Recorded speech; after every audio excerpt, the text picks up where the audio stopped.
बिस्मिल्लाहिर्रहमानिर्रहीम। अस्सलाम वालेकुम। स्टॉक वर्ल्ड रिसर्च इंस्टीट्यूट से मैं हूं सईद अफजल। आज हम जिस स्टॉक के बारे में बात करेंगे वो है ठट्ठा सीमेंट।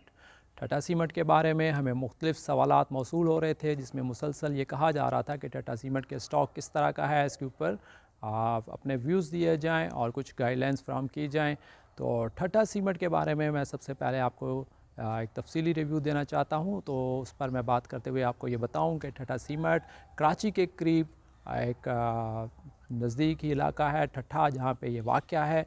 1980 की दहाई में इसका क़याम हुकूमत ने अमल लाया था और हुकूमत ने ही इसको शुरू में चलाया, लेकिन 1992 के अंदर हुकूमत ने इसको निजकारी के ज़रिए उस वक्त प्राइवेट सेक्टर को दे दिया जब पाकिस्तान में नवाज शरीफ की हुकूमत थी।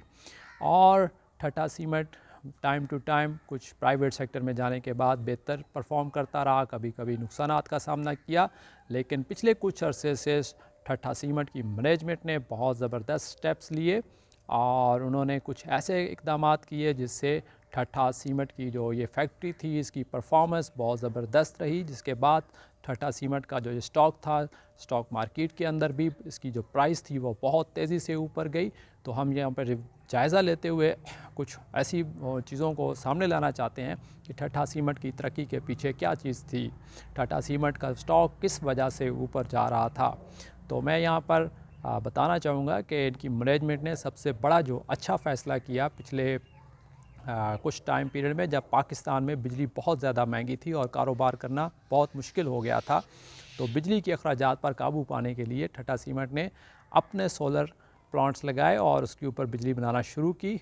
और उन्होंने ना सिर्फ अपनी बिजली फ्री कर ली, बल्कि उन्होंने इसके लिए सबसे ज़्यादा अच्छा काम ये किया कि अब उनके पास इतनी वाफर बिजली है कि वो बिजली गवर्नमेंट को भी बेच रहे हैं।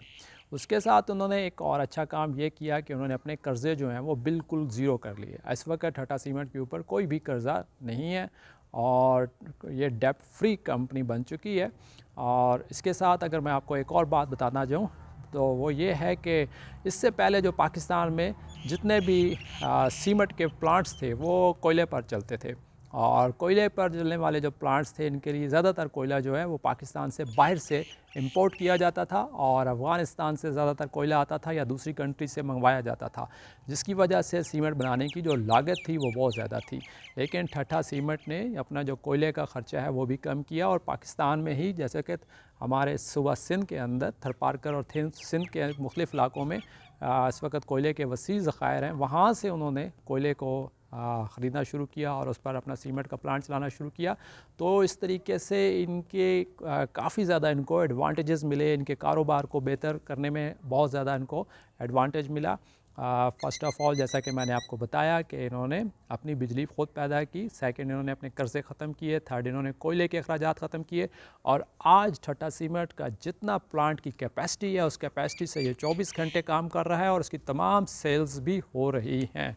डैट्स वाई आप देख रहे हैं कि इस एक ही साल के अंदर ये कंपनी जो पिछले तकरीबन कम से कम 20 रुपये पर इसका ट्रेड हो रहा था शेयर, और आज वो 200 के आसपास ट्रेड हो रहा है और अपना हाई जो है वो 225-230 को भी लगा चुका है।